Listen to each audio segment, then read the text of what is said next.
தென்மதுரை வீரனுக்கு என்னுடைய மாமனுக்கு தேக்குமர தேகமடி அம்மாயம்மா.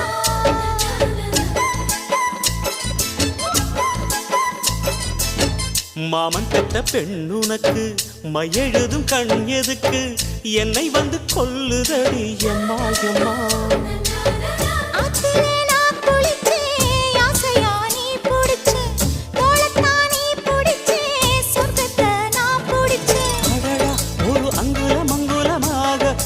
ஆசையில் முத்தங்கள் போட அதை என்னென்ன சொல்லுவேன் எப்படி சொல்லுவேன் நானே.